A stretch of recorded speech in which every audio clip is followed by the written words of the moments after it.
আল্লাহ তাআলা বলছেন ওয়ালাকাদ আতাইনা লুকমানাল হিকমা, আমি লোকমানকে জ্ঞান দান করেছি। লোকমান সম্পর্কে আমাদের অনেকের ধারণা যে লোকমান ছিলেন পয়গম্বর বা নবী বা রসুল ছিলেন, এটি ঠিক নয়। হযরত লোকমান নবী না, রসুল না, তাকে আল্লাহ জ্ঞান দান করেছিলেন। কে জ্ঞান দান করেছিলেন বলুন? আল্লাহ তাআলা তাকে জ্ঞান দান করেছিলেন। হযরত লোকমান ছিলেন একজন বাদশার, একজন রাজার, তিনি ছিলেন কৃতদাস। এখন একদিন বাদশার কাছে খবর এলো যে আপনার যে খাদেম, যে গোলাম লোকমান, সে তো বড় বুদ্ধিমান মানুষ। বলে কেমন? যেখানেই যায় উট ভেড়া ছাগল ইত্যাদি তো পালে, তো যখন যেখানে যায় উট ভেড়াগুলো ছেড়ে দিয়ে তারপরে এক জায়গায় বসে, আর সব রাখালরা তার চারদিকে এসে বসে যায়, আর উনি জ্ঞানপূর্ণ কথা বলে। তার জ্ঞানের কথা শুনে মানুষগুলি হা করে তাকায় থাকে। বাদশা মনে করলেন যে আমার ভেড়া ছাগল রাখে, তার যদি হয় এত জ্ঞান, তো তারে তো আমার আটকায় রাখা ঠিক না। আচ্ছা জ্ঞানটা কেমন, তো একটু পরীক্ষা তো করি। একদিন লোকমানকে তিনি ডাকলেন, ডেকে বললেন, লোকমান তুমি এক কাজ করো, আমার যে ছাগলগুলি তুমি পালতেছো, একটি ছাগলকে জবাহ করে ওর ভিতর থেকে ছাগলের শরীরের সব থেকে উৎকৃষ্ট অংশটা আমার জন্য নিয়ে আসো। হযরতে লোকমান একটা ছাগল জবাহ করলেন এবং ছাগলের কলিজা এনে পিরিচে করে ওনার সামনে হাজির করে দিলেন। কয়েকদিন যাওয়ার পর বাদশাহ আবার বললেন, আজকে আরেকটা ছাগল জবাহ করো এবং তার শরীরের নিকৃষ্ট অংশটা আমার সামনে নিয়ে আসো।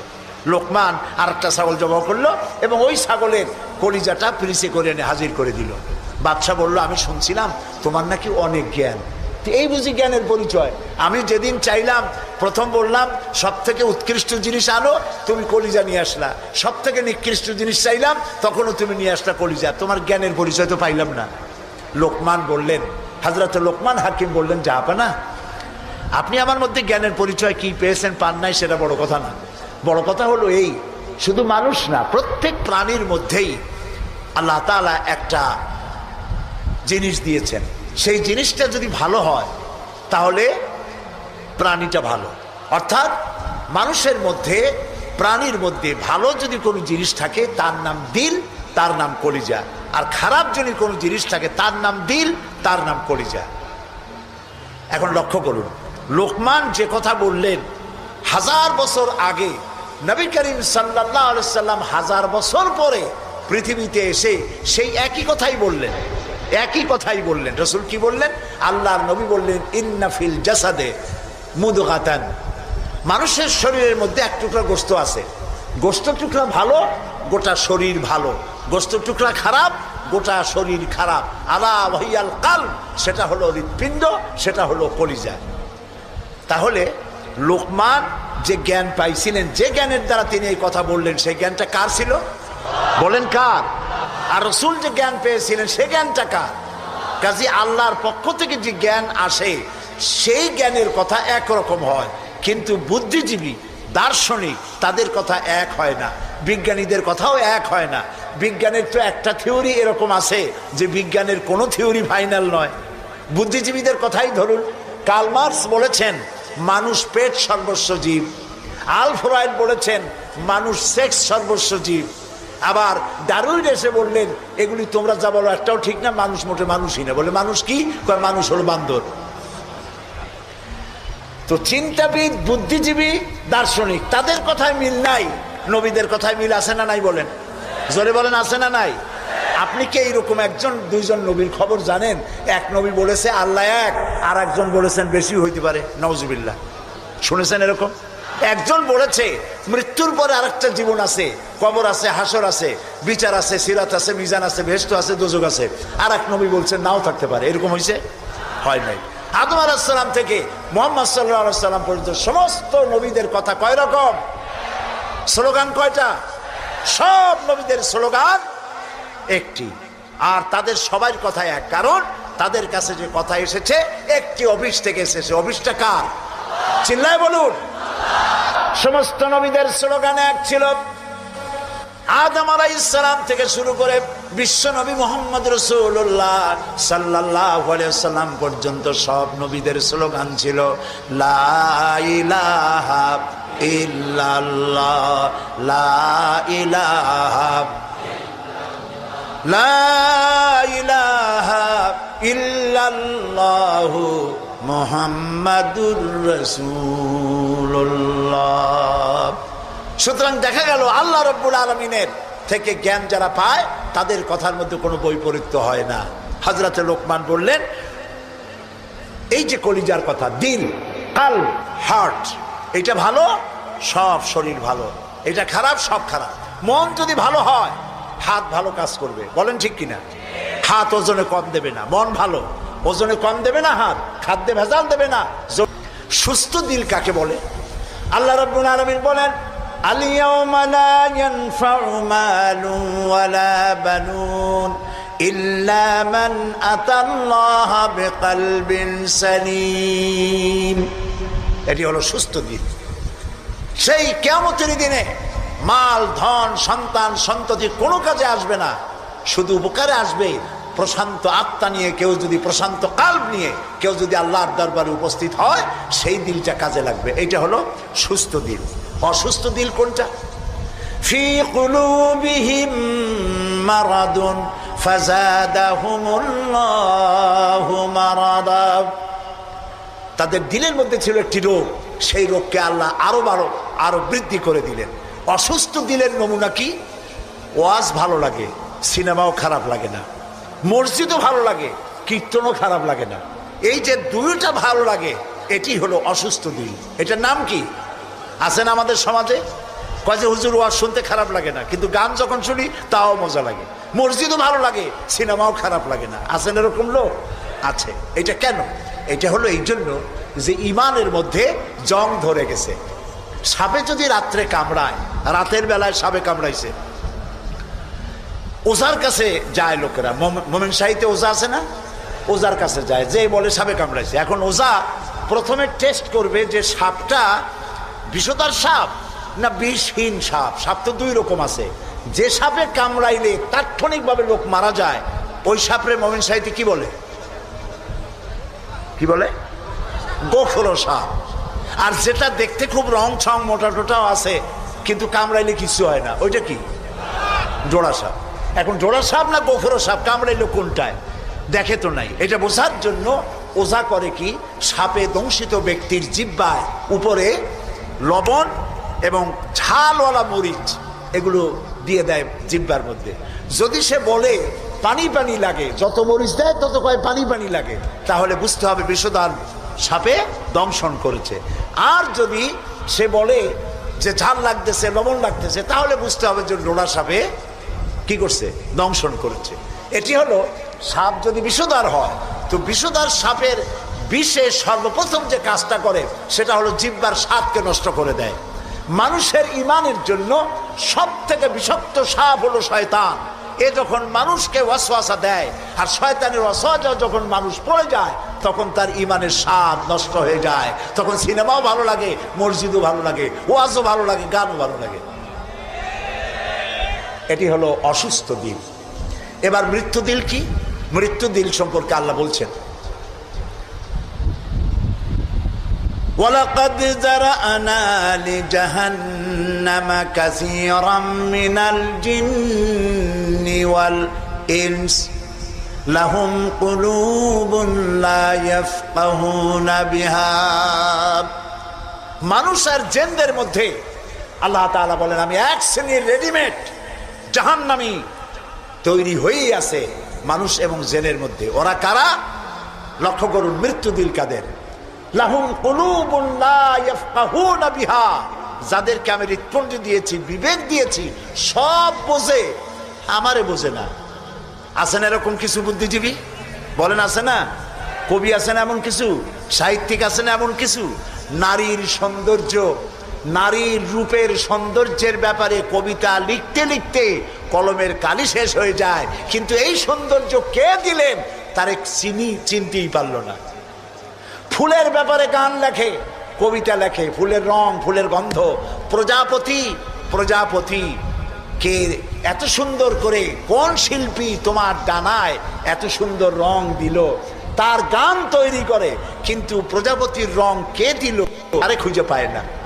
তারপরে বলে কি, বলে যে সব বুঝেছি, শান্তিনিকেতন গিয়া পড়ে শুনিয়া সাহিত্যের উপরে ডক্টরেট ডিগ্রি নিয়া কয় সব বুঝেছি। বলে বাবা কি বুঝেছো? কয় দেয়ার ইজ নো গড।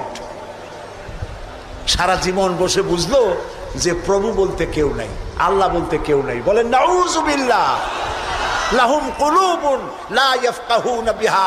সব বোঝে কিন্তু আল্লাহরে চেনে না। নিজের শরীরটা দেখে, আল্লাহরে খুঁজে পায় না। আরে তুমি তো তোমার শরীরটা দিয়েই আল্লাহরে চিনতে পারো। সুবহানাল্লাহ বলে। শরীরটা দিয়ে আল্লাহরে চেনা যায়। এই যে দুটো চোখ, এই চোখ দিয়ে সব সময় আমরা নেগেটিভ দেখি।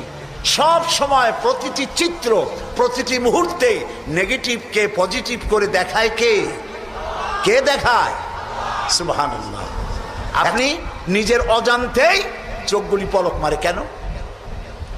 আল্লাহ রাব্বুল আলামিন মানুষের কল্যাণের জন্য এমন অটোমেটিক ব্যবস্থা করে তিনি রেখে দিয়েছেন। শহরে বন্দরে গ্রামে নগরে গঞ্জে বাতাসের ভিতরে পলিউশন আছে, রোগের জার্ম আছে, বাতাসের ভিতরে উড়ে বেড়ায়, অনবরত চোখের ভিতরে প্রবেশ করে চোখ নষ্ট করে দিতে পারে। এই জন্য রব্বুল আলামিন চোখের ভিতরে পানি ধরনের একরকম মেডিসিন রেখে দিয়েছেন। প্রতি মুহূর্তে চোখ পলক মেরে মেরে চোখকে আল্লাহ তাআলা ক্লিন করে দিতেছেন। শরীরের ভিতরে একটা শরীর দিয়ে আল্লাহকে চেনার জন্য যথেষ্ট। এই শরীরে আল্লাহ অসংখ্য রগ রেশা দিয়েছেন।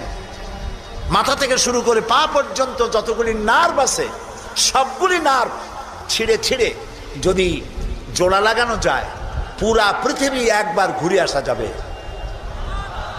সুবহানাল্লাহ করতে ইচ্ছা করে না?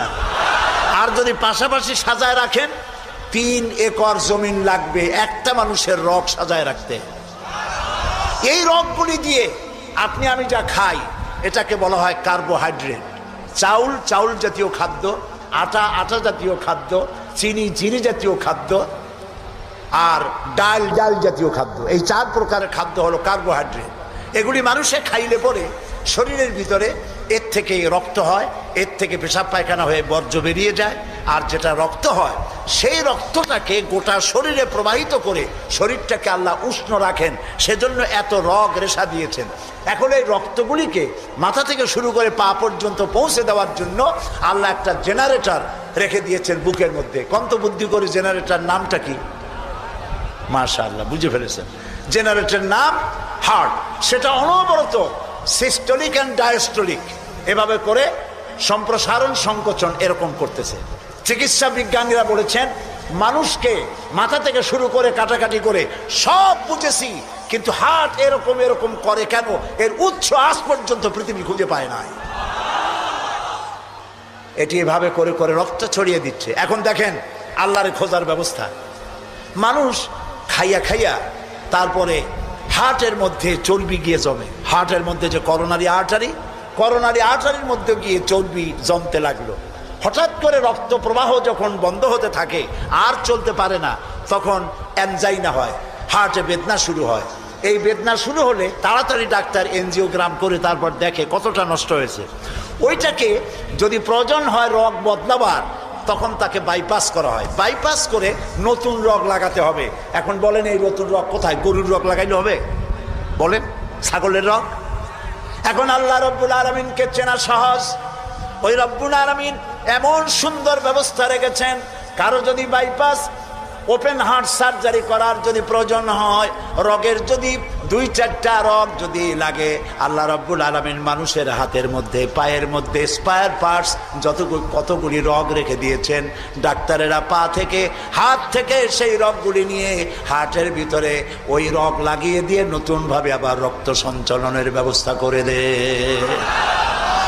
যালিকুমুল্লাহু রাব্বুকুম, এই হচ্ছে তোমাদের রব। সুবহানাল্লাহ বলেন। ইনি আল্লাহ যিনি এই ব্যবস্থা করেছেন। কিডনি লাগে একটা মানুষের জন্য কয়টা? না না, 2টা লাগে না, কিডনি লাগে একটা। কিন্তু আল্লাহ তাআলা দিয়েছেন কয়টা? 2টা। একটা যদি অকেজ হয়ে যায় তো আরেকটা দিয়ে যেন কাজ হয়। লক্ষ্য করুন, আপনার মেমোরি, আপনার মগজ, আপনার ব্রেন, যে ব্রেনটা, যে মগজটা মাথার মধ্যে আছে, এই মগজের মধ্যে রয়েছে অসংখ্য সেল, কোষ, CELL, অসংখ্য কোষ। মেমোরি কোষ, বুদ্ধির কোষ, শোকের কোষ, সুখের কোষ, অনুভূতির কোষ, মানে আপনার জন্য এরপরে ডাটা ইনফরমেশন রক্ষা করার জন্য কোষ। অনেকগুলি সেল আছে। মেমোরি সেল যেটা আছে মগজের মধ্যে, সারা পৃথিবীর সকল ডাটা, সকল ইনফরমেশন, সকল তথ্য যদি আপনার মেমোরিতে আপনি ঢুকান, এই মেমোরি সেলে এত জায়গা, পৃথিবীর সব ডাটা ঢুকাবার পরেও 100 ভাগের 1 ভাগ জায়গা ভরবে না। দেখুন অবস্থা। আপনি বসে আছেন চেয়ারে, অফিসে কাজ করছেন, হঠাৎ করে অনুভব করলেন কে যেন জামা গেঞ্জি ফুটো করে আপনার পিঠের মধ্যে নিডেল ঢুকাই দিছে। কে দিল? কে দিল? ও, তাও তো বুঝে ফেলেছেন, মশা। জামা কাপড় সুদ্ধা নিডেল ঢুকাই দিছে। আপনি কিন্তু টের পাইছেন না? টের পান নাই? টের পেয়েছেন কিনা? এই টের পাওয়ার জন্য আল্লাহ রাব্বুল আলামিন চামড়ার মধ্যে অসংখ্য কোটি কোটি লোমকূপ সৃষ্টি করেছেন। লোমকূপ দিয়ে ঢুকলো, আপনি টের পেয়ে গেছেন। টের পাওয়ার সাথে সাথে এই খবরটা চলে গেছে বুদ্ধির কাছে। বুদ্ধির একটা সেল আছে না ব্রেনে, আপনার ওই যে মগজের মধ্যে, ওইখানে চলে গেছে খবর যে পিঠের মধ্যে একজন ইনজেকশন করতে গেছে। বুদ্ধির সেল সাথে সাথে হাতের উপরে ফ্যাক্স পাঠায় দিয়ে ফ্যাক্স ঠাট করে মেরে দিয়েছে পিঠের উপরে, মশার গোষ্ঠী সাফ হয়ে গেছে। সময় লাগে নাই 1 সেকেন্ডও, সাথে সাথে অ্যাকশন, ডাইরেক্ট অ্যাকশন। সুবহানাল্লাহ। কপালে যদি থাকে আল্লাহরে চিনতে কষ্ট হয় না, আর কপালে না থাকলে শান্তিনিকেতন থেকে পিএইচডি ডিগ্রি করে কাফের হয়ে যায়, মুরতাদ হয়ে যায়, কপাল পুড়ে যায়। এই জন্য অল্পের মধ্যে বুঝতে সহজ, যদি ঈমান থাকে কিসমতে। প্রিয় ভাই সব, আল্লাহ রাব্বুল আলামিন বলছেন লাহুম কুলুবুন লা ইয়াফকাহুনা বিহা, তাদেরকে হৃদয় দিয়েছি, তাদেরকে বিবেক দিয়েছি, সব বুঝলো, আমারে বুঝলো না। তো অনেকে কুত্তা পোষে, এখন কুত্তা পুষেছে। মাহফিল আসছে একটা লোক, রাত 2:30, 2টা বা 11টার সময় বাড়ি ফিরেছে। কুত্তা টের পাইছে অন্ধকার রাত কে যেন আসতেছে। কুত্তা তার ভাষায় বলেছে হল্ট। এখন বাড়িওয়ালা বলছে এই ডব্লু, আদর করে নাম রাখছে কুত্তার ডব্লু। একটা ধমক দিল, কুত্তায় গলার আওয়াজ শুনে বুঝে ফেলেছে। কিন্তু কুত্তায় গলার আওয়াজ বোঝে না। কুত্তা তো ভালো গরুতেও বুঝে। আপনি আপনার গরুরে ডাক দেন অন্ধকারে, গরু আপনার ডাকে সাড়া দেবে, কাছে আসবে। আসেন এরকম? অন্ধকারে গিয়ে গরুর ডাক দিলে বাড়িওয়ালার ডাকে গরু সাড়া দিয়ে আসে না? বিল দিয়ে আসে না? কুত্তায় থেমে গেল, বুঝতে পারলো এ তো আমার মালিক, আমি তো ভুল করছি। যখন মালিক কাছে আসলো, কুত্তায় লেজ লড়াইয়া গাছ সাথে মিশে মিশে লেজ লড়াইতে লাগলো। তার ভাষায় সে বলতে লাগলো আই এম এক্সট্রিমলি সরি। ও গ্রিন সিগন্যাল, লেজ নাড়াইয়া গ্রিন সিগন্যাল দিয়ে দিল, হুজুর আপনি যাইতে পারেন, স্যার আপনার জন্য দরজা খোলা। কিন্তু এইখানে যদি চোর হইতো আর ডাকাইত হইতো, আর যত বলতো ডবলু থাম, তাহলে সে কি থামতো? গর্দানে কামড়াইতো, না হয় ঠ্যাঙ্গে কামড়াইয়া ঠ্যাং ঠং ভেঙে দিত, ঠিক কিনা? তাহলে বোঝা গেল কুত্তায় মালিকও চেনে, শত্রুও চেনে। আল্লাহ কয় উলাইকা কাল আনাম, এগুলো জানোয়ারের চাইতে খারাপ, বালহুম আদাল, এই জন্য খারাপ। কুত্তায় তো মালিক চিনলো, দুশ্মনও চিনলো, বন্ধুও চিনলো। এই মানুষগুলি আল্লাহকে চিনলো না, প্রভুকে মালিককে চিনলো না, তাকে অস্বীকার করলো। কুত্তার চাইতেও নিকৃষ্ট। প্রিয় ভাই সব, মানুষের এই 3 প্রকারের দিল, সুস্থ দিল, অসুস্থ দিল, আরেকটি হলো কি দিল? মৃত্যু দিল। সকল প্রকার দিলের একটা চিকিৎসা আল্লাহ কোরআনে করে দিয়েছেন। সুবহানাল্লাহ। আল্লাহ রাব্বুল আলামিন বলেন সব হৃদয় জনিত, কলব জনিত রোগের চিকিৎসা হলো আলা বিযিকিরিল্লাহি তাতমাইন্নুল কুলুব। একমাত্র আমার স্মরণ, আমার জিকির, আমার স্মরণ মানুষের অন্তরাত্মাকে ঠান্ডা করে দিতে পারে, কলিজা ঠান্ডা করে দিতে পারে। আমার স্মরণে, আমার জিকিরে, আমার পথ অনুসরণে। প্রিয় ভাই সব, হযরত লোকমান তিনি বলছেন, আল্লাহ তাআলা বলছেন আমি তাকে কি দিয়েছিলাম? জ্ঞান দান করেছিলাম। সেই জ্ঞানের ভিত্তিতে জ্ঞান দিয়েছিলাম এই জন্য যেন তিনি আমার শুকর আদায় করে।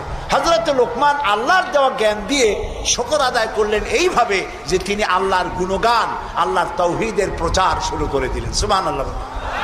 আল্লাহ তাআলা বলছেন ওমা ইয়াশকুর, যে ব্যক্তি কৃতজ্ঞতা স্বীকার করে তা তার নিজের জন্য, আর যে করে না সে তার নিজের ক্ষতিই করে। এই যে আমরা মাগরিবের নামাজ পড়লাম, এই নামাজ পড়ছি কার জন্য? বলেন সবাই। উপকার হবে কার?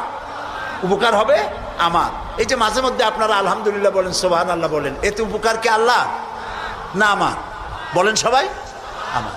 তাম পৃথিবীর এটা এই জন্য যে আল্লাহ তাআলা বিরাটত্ব, খুব লক্ষ্য করুন, আল্লাহ তাআলা বিরাটত্ব, মহানত্ব, শ্রেষ্ঠত্ব এবং মর্যাদার যে স্তরে আল্লাহ তাআলা আছেন, আমরা শুকর করে, প্রশংসা করে, সেজদা করে সেই স্তর থেকে 1 ডিগ্রি উপরে উঠাইতে পারবো না। এবং যেখানে তার মর্যাদা আছে, সারা পৃথিবীর সব মানুষ যদি আল্লাহকে অস্বীকার করে, ওই স্তর থেকে 1 ডিগ্রি নিচে নামানো যাবে না, অসম্ভব। এই জন্য কৃতজ্ঞতা যে প্রকাশ করে সে আল্লাহর জন্যই করে। আমরা যদি আল্লাহর জিকির আজগার না করি, আল্লাহর ক্ষমতা শেষ নাকি? বলেন। আল্লাহ রাব্বুল আলামিন বলেন, ইউসাব্বিহু লিল্লাহি মা ফিস সামাওয়াতি ওয়া মা ফিল আরদ। আকাশে যা কিছু আছে, জমিনে যা কিছু আছে, এর মাঝখানে যা কিছু আছে, সব আমার জিকির করছে, আমার তাসবিহ করছে। আপনারা বসন্তকালে গাছের ডালে শোনেন কোকিল পাখি কুহু কুহু করে ডাকতেছে। আল্লাহ রাব্বুল আলামিন বলেন, ওয়ালাকিন লা তাফকাহুনা তাসবিহাহুম। তোমরা ওদের তাসবিহ বোঝো না, তোমরা শোনো কুহু কুহু, আসলে সে ডাকে আল্লাহু আল্লাহু। বউ কথা কম আছেন একটা পাখি, মমন সাইতে নাই আছে, ছোটবেলা থেকে শুনতেছি বউ কথা কও, বউ কথা কও। ওর বউ এত অভিমান করলো কেন? কথা মোটে কয়ই না। আসলে বউ কথা কও আমরা শুনি, আর আল্লাহ বলছেন ওয়ালাকিন লা তাফকাহুনা তাসবিহাহুম, ওরা আমার জিকির করছে, তোমরা বোঝো না। মানুষ বুঝবে কেন? মানুষ তো আন্দাজে যা শোনে, শব্দের সাথে আপনি যা মিলাবেন তাই কিন্তু হয় ভাই। যেমন ট্রেন ছাড়ছে, ট্রেন যখন ছাড়লো তো প্রাথমিক আওয়াজ শোনা যায় যাচ্ছি যাব, যাচ্ছি যাব। যখন জোরে চলে তখন শোনা যায় যাচ্ছি যাব, যাচ্ছি যাব, এরকম শোনা যায়, ঠিক না? শব্দের সাথে এরকম যা মিলাবেন তাই হবে। এক ব্রিটিশ নাগরিক নাকি আসছিল বাংলাদেশে, আসে দেখে জমিনে চাষ করতেছে এক লোক দুপুরবেলা। তো তারে গিয়ে ব্রিটিশ নাগরিক জিজ্ঞেস করতেছে, ইংলিশ বেটা, হাউ ডু ইউ ডু? তো কৃষক বলতেছে, আমার বুঝি খাইয়ে খেয়ে কাম নেই, এখন তোমার সাথে আমি এই চাষ ছাড়িয়ে দিয়ে হাডুডু খেলবো, এটা কথা হইলো নাকি? মানে শব্দের সাথে মানুষ যা মিলাইতে চায় তাই মেলে। আল্লাহ তাআলা বলছেন, তোমরা যা শুনতে পাও, পাখিগুলি তার কলকাক করতে, বাতাস তার শনশন রবে, নদীগুলি তার কুলু কুলু নাদে, পাতাগুলি তার মর্মর শব্দে। যত আওয়াজ শুনতে পাও এগুলি সব নিছক আওয়াজ নয়, সবগুলির ভিতর থেকে আমার জিকির, আমার তাসবিহ হতেছে আল্লাহু আল্লাহু আল্লাহু আল্লাহু। হযরতে লোকমান বলেন, আল্লাহ তাআলা শোনাচ্ছেন লোকমানের কথা, وَإِذْ قَالَ لُقْمَانُ لِابْنِهِ وَهُوَ يَعِظُهُ يَا بُنَيَّ لَا تُشْرِكْ بِاللَّهِ। স্মরণ করো সেই সময়ের কথা যখন লোকমান তার ছেলেকে ডেকে বলছেন, ইয়া বুনাইয়া, হে আমার কলিজার টুকরা সন্তান। আপনারা কি শুনতেছেন? আমার সাথে থাকুন, তাহলে বুঝতে সুবিধা হবে। হযরতে লোকমান বলছেন, ইয়া বুনাইয়া, ও আমার কলিজার টুকরা সন্তান। ওলামারা জানেন যে এখানে হওয়া উচিত ছিল ইয়া এবনি, ইয়া এবনি, ও আমার ছেলে। কিন্তু আল্লাহ তাআলা শোনাচ্ছেন লোকমান ডেকে বলেছি ইয়া বুনাইয়া, আমার ছেলে। ওইভাবে না বলে তিনি বললেন কি ইয়া বুনাইয়া। বুনাইয়া মানে কি? বুনাইয়া শব্দের এটা হলো তাসগীর করা হয়েছে। এটা বলা হলো, হে আমার কলিজার টুকরা, নয়নের পুতুলি, বাবা ধন, সোনামণি। সুবহানাল্লাহ বলেন। দাওয়াতের এটি হলো টেকনিক। আপনি যখন ইসলামের দাওয়াত দিবেন তখন আপনাকে দাওয়াত দিতে হবে মিষ্টি ভাবে। আল্লাহ শিখাই দিয়েছেন, উদউ ইলা সাবিলি রাব্বিকা বিল হিকমাতি ওয়াল মাউইজাতিল হাসানা। উত্তম ভাবে, মিষ্টি করে, সুন্দর করে, বৈজ্ঞানিক পন্থায় সুন্দর সুন্দর কথা দিয়া মানুষকে আমার পথে ডাকো। আল্লাহ তাআলা বলছেন, সুবহানাল্লাহ। এই জন্য আপনি মেজাজ খারাপ করলে পারবেন না। যে চোরের কাশি রোগ হয় আর যে পীরের মেজাজ খারাপ, এ দুইজন ব্যবসায় ভালো করতে পারবে না। পীরের যদি মেজাজ খারাপ বেশি হয় মুরিদ একটাও পাবে না। আর যদি চোরের কাশি রোগ হয় চুরি করতে গিয়ে পিটান খাওয়া ছাড়া পথ নেই। তো আপনি দিনের দাওয়াত দিবেন, আপনার মেজাজ ভালো হইতে হবে, দাওয়াত দিবেন মিষ্টি করে। রাসূলুল্লাহর কথাটাই দেখেন, আগেই কোন সুবহানাল্লাহ। আল্লাহ রাব্বুল আলামিন বলেন ফাবিমা রাহমাতিম মিনাল্লাহি লিনতা লাহুম ওয়ালাউ কুনতা ফাজ্জান গালিদাল কলবি লানফাদ্দু মিন হাওলিক। হে রাসূল, আপনার প্রতি আল্লাহর করুণা হচ্ছে এই যে আল্লাহ তাআলা আপনার দিলটাকে নরম করে দিয়েছেন। সুবহানাল্লাহ। আপনার কাছে যেই আসে সিমেন্টেড হয়ে যায়, কেউ ছিটকে পড়ে না আপনার ব্যবহারের কারণে। রাসূলের ব্যবহার, সুবহানাল্লাহ বলেন, সুবহানাল্লাহ। কি ব্যবহার! মসজিদে নববীতে এক বদবী এসে পেশাব করেছে মসজিদে নববীর মধ্যে। আচ্ছা কোন তো এই মোমেন শাহীতে মসজিদের মধ্যে না, মসজিদের বাইরে দাঁড়াইয়া দেওয়ালের উপরে যদি কেউ পেশাব করে আপনি কি করবেন? জি বুঝতে পারছি আপনারা কি করবেন, চেহারা দেখি বোঝা যায় আপনারা কি করতে পারেন। মসজিদের ভেতরে পেশাব করতেছে রাসূলের সামনে, সাহাবায়ে কেরামদের চোখ মোটা হয়ে গেছে, ভাবখানা এই রাসূল পারমিশন দেন ওরে জম্মের মতো পেশাব করাই দেই। রাসূলুল্লাহ বললেন না না, বাধা দিও না, তাহলে সে অসুস্থ হয়ে যেতে পারে, তার সবটা আনলোড হতে দাও। সবটা শেষ হইল, রাসূলুল্লাহ তাকে কাছে ডাকলেন, ডেকে বললেন তুমি যে কামটা করলা তুমি কি জানো এটা কি? কয় না তা জানি না। তিনি বললেন এটা হলো মসজিদ, আমরা এখানে আল্লাহরে সেজদা দেই। তোমার যখন এই কাজের দরকার হবে তখন বাইরে গিয়ে করবা। তোমাদের উপাসনালয় আছে না? কয় যে আছে। তো সেইখানে যদি এই কাম কেউ করে তাহলে তোমার কেমন লাগবে? এই কাজটা আর কখনো করবা না। লোকটি বলল আমি তো শুনেছিলাম আপনি বাদশাহ, তা আমি এখন বুঝলাম আপনি বাদশাহ না। বাদশাহ হইলে যে কাম আমি করছি এতে তো আমার কল্লা এতক্ষণ গড়াগড়ি যাইতো।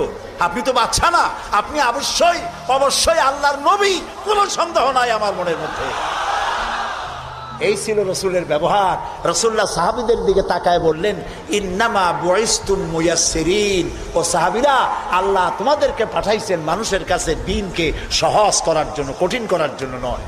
রাসূলুল্লাহ যখন দাওয়াতের লোক পাঠাতেন বলতেন ইয়াসসিরু ওয়ালা তুআসসিরু, মানুষকে সহজ করে দ্বীন বুঝাও, কঠিন করে বুঝায়ও না। বাশশিরু ওয়ালা তুনাফিরু, বেহেশতের খবর দিয়া মানুষকে দ্বীনের পথে ডাকো। জাহান্নাম, এটা করলে জাহান্নাম, সেটা করলে জাহান্নামের ভয় দেখিয়ে মানুষকে দ্বীনের রাস্তা থেকে সরিয়ে দিও না। সুবহানাল্লাহ। এই ছিল রাসূলের ব্যবহার। তাই মানুষকে দাওয়াত দেওয়ার সময় টেকনিকটা, লোকমানের দাওয়াত ছেলের প্রতি আল্লাহ কত পছন্দ করেছেন। তিনি ডেকে বলছেন ইয়া বুনাইয়া, ও আমার কলিজার টুকরা, আমার বাবা। আপনি নিজে হাসানা মোমেন শাহীতে এমন বখাটে ছেলে, মাথায় উল্লুকের মতো চুল, হাতে ভাল্লুকের মতো নখ, গলায় সোনার সেন, এরকম মোমেন শাহীতে নাও থাকতে পারে। কিছু পোলাপান আছে মাথায় চুল রাখিয়া একটা কেমন ভাব, তারপরে গলায় মোটা সোনার চেন, পৌষ মাসের শীতেও সামনের 2-3টে বোতাম খুলে থই, লোকেরা যেন বোঝে উনি একখান কিছু ঝুলাইছে।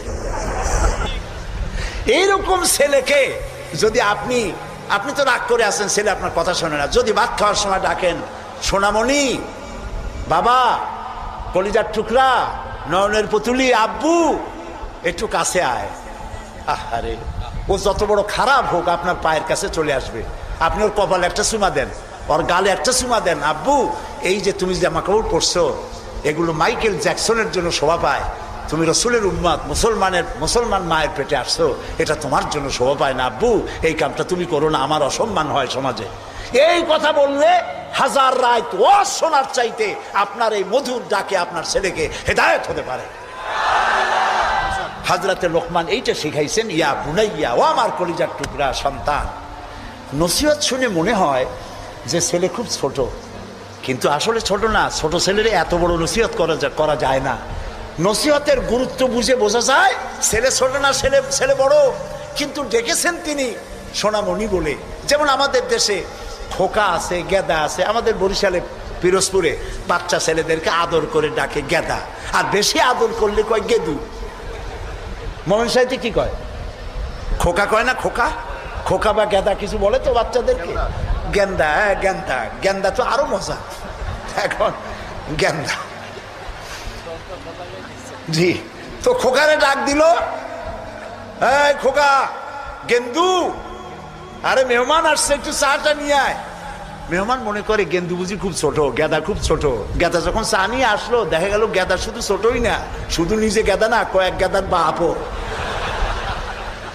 হযরত লোকমান ছেলেকে আবেগ ভরা মন দিয়ে ডাকতেছেন, ইয়া বুনাইয়া, ও আমার কলিজার টুকরা সন্তান, শোনো, লা তুশরিক বিল্লাহ, আল্লাহর সাথে কাউকে শরীক স্থাপন করো না। জোরে বলেন সুবহানাল্লাহ।